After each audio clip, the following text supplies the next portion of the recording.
So, we all know, growing up back in the day, you probably only had one system. You probably, unless you were a rich fucker, you probably only had one system.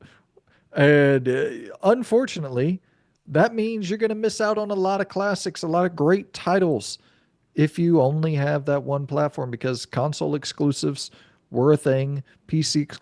Console exclusives are still a thing. PC exclusives are still a thing to some degree, but it was massively, massively important back in the day. Um, and so there's a lot of games that we missed out on. So what we're going to do here today is we're going to take a step back into the past and talk about the platforms that we did not own as youngins and talk about the games we wish we would have played as youngins.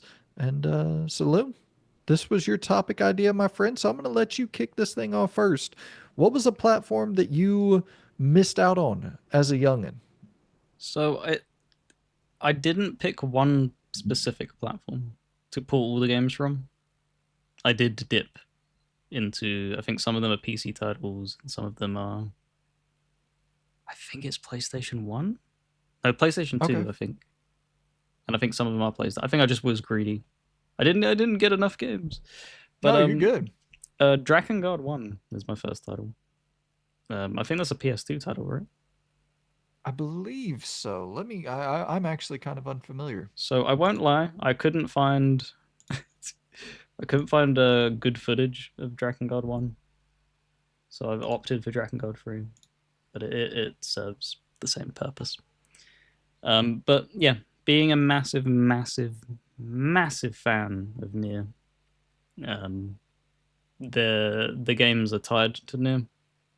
For those that don't know, so it's kind of like, oh, I'm missing a lot of like the puzzle pieces here. So I would have very much loved to have experienced Dragon Guard 1. Dragon Guard 2, I think, is fairly shunned. Even Yoko Taro doesn't really care for it. And then you obviously have Dragon Guard 3, which I think Dragon Guard 3 was a PS3 or 4 title. Might have been both, released on both of them platforms. But yeah, it's a title that I truly, truly wished that I would have experienced. Yeah, I'm actually kind of in a similar boat with you in terms of there are a lot of platforms that I could have picked from here because if I have to, so here's the thing. I'm thinking about games from platforms that I still have no access to. Mm-hmm. And so for me, I'm specifically looking towards PC. Yep. There are a lot of PC exclusive titles that still have not come to console, 30 years later for some of these games. And I have no interest in PC gaming whatsoever. Maybe, well, actually, I can't say that. The new handheld renaissance with like the Steam Deck and the ROG Ally is kind of making me curious about maybe getting a little bit more into that space, but actually setting up a full rig, like I couldn't, there's no chance I'm ever going to do that. So, like with the original Xbox, that was the console growing up where I'm looking across the aisle and I'm seeing Fable. I'm like, damn, I want to play that. I'm seeing KOTOR. Damn, I want to play that. I'm seeing, you know, uh, uh, Jade Empire. But I've played these games now. As an adult, once I had my own money, I went back, I bought an old Xbox, played those games. And so I have like experience with that. But with these PC games, I have zero experience at all. So I'm going to be brief because I really don't even know what the fuck I'm talking about. But they look cool and I want to play them and I can't play them. First up on the list, we're going to talk about Vampire the Masquerade Bloodlines numero uno. So we got the sequel coming out this year. Knock on wood.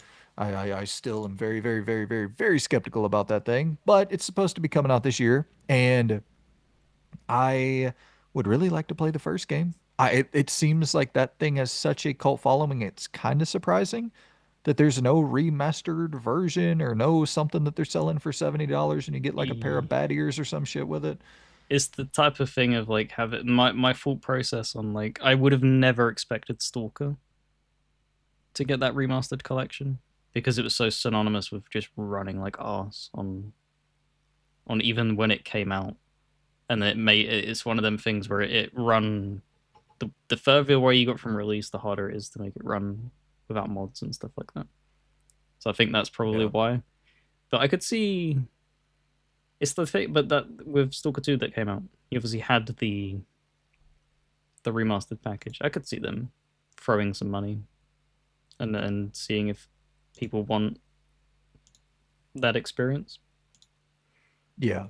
Yeah, I mean, it would be nice, man. You know, it would be nice. I I love that genre so damn much. Just the Western role playing game genre, whatever the fuck you want to call it. Just getting to make a bunch of decisions, especially in a vampire world. That's why I love that Cabernet game so fucking much. Mm. It's, I mean, that Cabernet game might be number 2 on my game of the year list right now. Like it, and we're talking about a stacked all time great year for games. That I love that fucking video game.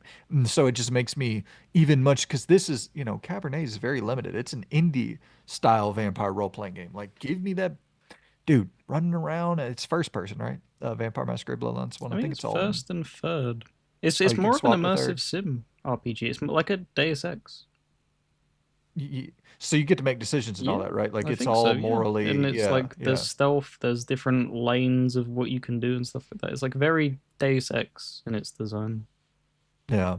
I really want to play that fucking thing, man. I hope you're right. I hope that we do see like some sort of, right before the sequel comes out, we get just some, even if it's dog shit on console, like just have it there, So yeah, Vampire Masquerade Bloodlines 1. That is my numero uno pick. So my next one is I've had to use the upcoming Rido remaster footage because again these games look like arse because they released in 1403.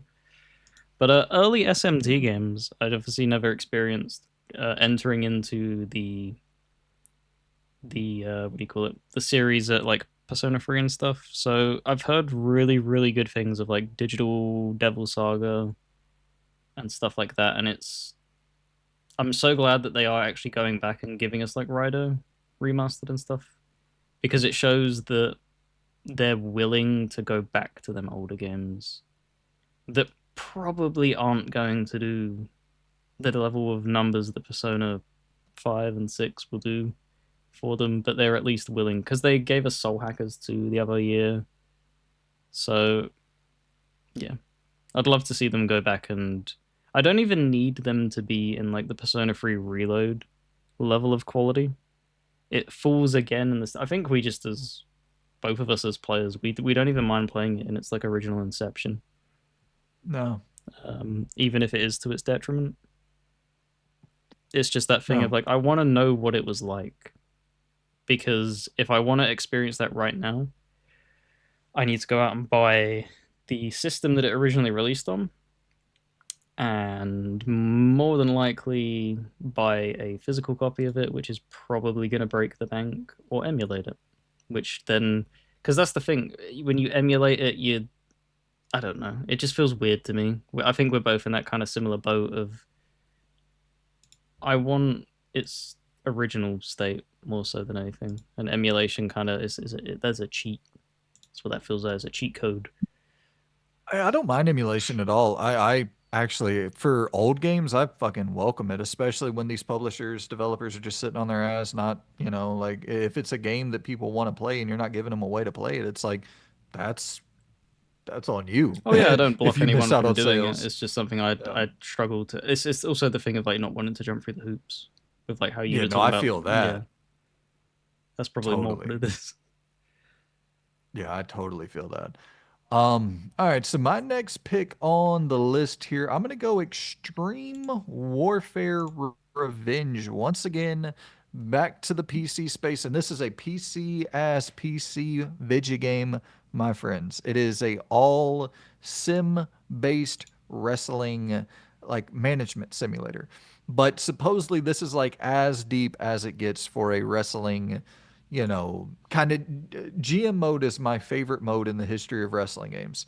And from SmackDown versus Raw 2006 and 2007, it's my favorite mode ever. I love going through and kind of getting to play that role as the booker, getting to be in the seat of the guy with the pin who's going to make the decisions on, all right, this guy's going to win this match. It's going to lead to this feud. This guy has low morale, so maybe I need to put him in a match to win so his morale is boosted. This contract's coming up. I need to be on top of that contract to re-sign it because it's my top guy. Like all of these different systems.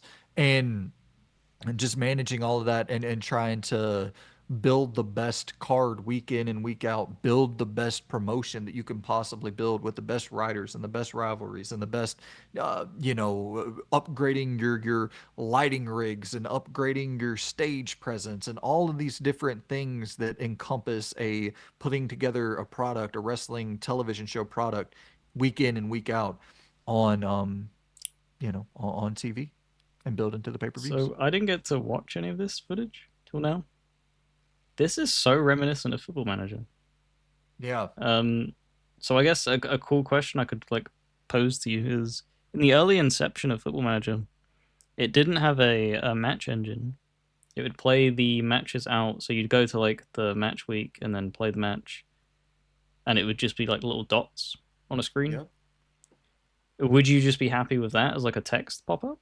Like if they wanted to like fully like make sure it is as low budget as possible, because this is going to be something that would be difficult to get off the ground immediately. Like you saw with like Bro, F1 Manager last year, when you go full in on like full 3D models and doing all that, like it's expensive. And then when there's not the fandom there to kind of like want to jump in straight away, it kind of just we're not getting another one now. dude, I've played probably 500 hours of SmackDown versus Raw 2006 GM mode. And in those 500 hours, I've probably played less than like 50 hours of actual matches. So 450 out of the 500 hours have literally just been looking at tech screens. Menu Meaning, surfing. yeah, I love it so much. I don't really even want to participate in the matches. The only, actually, if I'm being totally real, the only time, especially now going back to it, because I just want to do the managerial shit. The only time I participate in the matches is if a roster member's morale is low and I need to go in play as him to win the match to boost the morale. If I could literally pick who wins and who loses, like you should be able to do as a booker, which I think you can do in Extreme Warfare Manager, or Extreme Warfare Revenge, in that managerial suite, I think you have the option to pick who wins and who loses, if I'm not mistaken, or maybe that's a mod that they built into it later on. But yeah, man, yeah, it's. I don't need all that extravagant shit. Keep it cheap, but keep it deep. Keep it cheap, but keep it deep. That's. I'm not even gonna make the joke, but Right.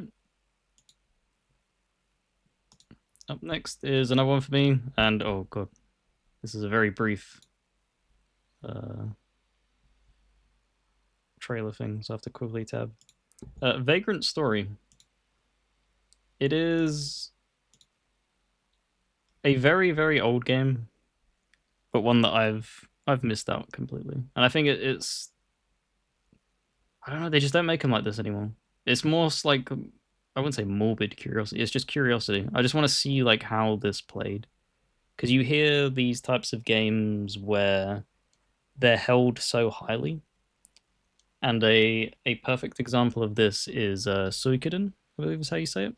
Recently got a remaster, and I ended up picking it up, and it's the type of thing of like I can see why people loved this game because even as little of changes as they made with that re-release, I really really enjoyed it from what I played. Unfortunately, Expedition 33 came out, so I'm obviously directing my attentions over there. But I'd love to see like what was cooking up with Vagrant Story back in the day. Like why are people hold it so highly and it's regarded so well? absolutely, yeah. It's yeah, those classic PS1 RPGs, man, like they were cooking on a fucking different. I if you were a JRPG fan and you were alive in that generation, like you were You eating ate so good. so good, so good. All right, next up, and I'm gonna cop it. I'm gonna pull a cop out here. I'm gonna limit it to just three games for my list. There's one that I can. We'll do a fourth one. Well, no, we'll just do three. System Shock 2, and I'll tell you about the fourth one quickly as I talk about System Shock 2. System Shock 2 is going to be my final game that I really wish I could have played. And I think I will be able to play it very, very soon because Night Dive is cooking with gas right now. They just put out the Thing remaster. They put out System Shock 1, and I believe it's already confirmed that they're working on System Shock 2, if I'm not mistaken. So Yeah, the trailer came out last month. perfect. So yeah, I mean it's gonna happen. It'll be on console. We'll be able to play it. But I played a little bit of System Shock 1 and I was like, okay, okay. But really what everybody says is System Shock 2 is like it's not even a step up, it's like 100 steps up. So that's the one I'm eager to play, where people are like, that's the game that really made a massive, massive mark and influenced the old immersive sim genre and evolved into what we have today with all your arcanes and I believe Ken Levine was a high up on System Shock 2 and then obviously went on to Yep. create BioShock, and so yeah, a lot of influence, impact, and I can't wait to be impacted. That's the best I got for you. Right. Well, to wrap up and round up, I have one more. I got greedy. I chose one more. I wanted to shout out because I think Jen spoke about this game. I could be wrong and have completely misremembered, but I think she said this when we did our horror game Oh yeah, yeah, yeah. ranking. Kudelka, is that how you say Mm-hmm. it? Yep, Kadoka. Because I think you were talking about what was it, Parasite Eve and stuff like that. Because that's kind of similar, isn't it? They're both turn based. Yep. And I won't lie, like Parasite Eve looks cool. But when I saw like Kudelka, because when she mentioned the name of it, and I was like, I've never heard of that game in my life. Like, we looked it up, and I was like, oh, that looks like something truly special. Yeah. And it's the type of thing again, like you said, because I think it's like a PS1 RPG. Sure, looks like it. Uh, It is. They all um, are. so yeah, it's one that I unfortunately missed out on, and I would have loved to experience it. And it's kind of the thing of like I'm surprised. I don't know who developed it, but when you have these types of games, they is it really like it can't be that difficult to pop a remaster of this out, even if you just made it digital only. Yeah, I remember we were looking at it. It was difficult to find who owns it, if I'm not mistaken. There was some weird licensing That's shit with it. If I'm that would be the thing then, as to why it's like, well, duh. Yeah, I could be wrong. That might be a different game because there's so many of those in that era that just kind of fell through the cracks of this weird licensing arrangement or something. Yeah, there's a lot of that in that PS1, PS2 era. I forgot to mention the other game that I was going to shout out, Keep Driving. So it's like a road trip simulator, but it's a new game. That's why I didn't put it on there Ah, because I think it will come to console. I think it did pretty well on PC, and typically, not always, but more often than not, a game does really well on PC and then they get the funds and then they port it to console. And yep. yeah, so I think that will happen. So I didn't want to include it on here because it came out literally this year, but we talked about it before. I love the idea of playing a video game, and the whole idea of the game is just go, exist. No, no real idea of finishing or just go. Like it's just an experience. And yeah, I really want to check that out. So keep driving. That'll be my fourth and final pick, but kind of a 3.5. That's my 3.5 pick. We appreciate you guys. Let us know in the comments down below, what is the platform that you Mm, did not have as a youngster, the platform that you missed out a lot of games on in the platform, or specific games from that platform that you wish yeah. you Like genres even. Like it could have even been like a 360. You owned a 360, but you never dipped into a specific genre. JRPGs as an example. Just out on Lost totally. Odyssey. Go play that. Totally. Yeah, that's a whole different topic because like that's kind of a thing for me where I really do at times wish I would have been brought up with JRPGs because or just turn-based games in general because I think whenever you it's like how I am with tank-based survival horror games where I have that acceptance of it because I grew Yep. up with it. You know, or Yep. like your hatred for Tomb Raider, the PS1. Um and it's like I grew up with that, so it's kind of like it is annoying, no doubt, but I don't have that same level of visceral, 20, vitriolic. 20 minutes in that fucking room. Learning how to grab hold of a ledge and jump. Yeah. The less spoken about that, the better. And I do get it. Like I genuinely do completely understand people's gripes with games like that. Because once it's like you'll see people say that games aren't like games what I remember seeing a quote something about games aren't dated. uh I forget what the quote was, but it's dude, yes, mechanics become dated, ideas, design philosophy, like it does become dated, people do evolve, people like, yeah, I it it's the truth. I love those games just as much as everybody else, but there's a reason they're not coming out and there's a reason that There's a that reason they don't use that design philosophy still to this day. Is yeah, we absolutely. that would not fly. No, they would never sell a copy. It's not that you wouldn't sell a copy, but You you wouldn't wouldn't sell a sell enough to do sequel. it on a well, and you could do it on a really small budget, but you can't do it on a like you can No. get games like a like a fucking Signalis or whatever, and that definitely did really well, and I'm sure Hmm. that that did well enough to even be considered a success for some double A publishers. But if Square Enix put $100 million into it, they wouldn't be too happy with the return on Signalis, and I don't even know what you would get on 100 million. You get what I'm saying? So, yeah, man, that is our discussion for the day. The platforms and games we missed out on. So hit us in the comments down below. Let us know what you missed out on, and let us know if you have any plans on kind of trying to correct that. Because that's the thing is, I've done a pretty good job of correcting the things I've missed, but that one specific spot, it's like I can't even say I have any plans on correcting it. The PC games that I missed out on, unless Uh, they come to console, you know? I that's a good closing off like statement. I think I will try to. For the ones that I've Right. listed, I definitely want to try to. I don't know how easy it would be to do Kadelka and Vagrant Story. SMT, I see them just going through and just putting out all of them eventually at this point. I wouldn't have had that opinion like 2 years ago, but they're going back and it's just like, okay, yeah, I'm for this. Yeah. And then Drakengard, I have no idea. I really wish they did a trilogy, man. Come on. Remaster a trilogy. I mean, Square Enix owns it, I would assume. So, like, Don't who yeah, knows? don't utter their name. They don't do good with me with taking back their products from time ago. They hold them over me. That is true. Yeah, they're not the Them best about bastards. preserving the history at all. So we shall see. But yeah, let us know in the comments down below, guys, which of I've said this like 4 fucking times. You get it. We appreciate you for tuning in. We'll see you very soon. Goodbye. See you later.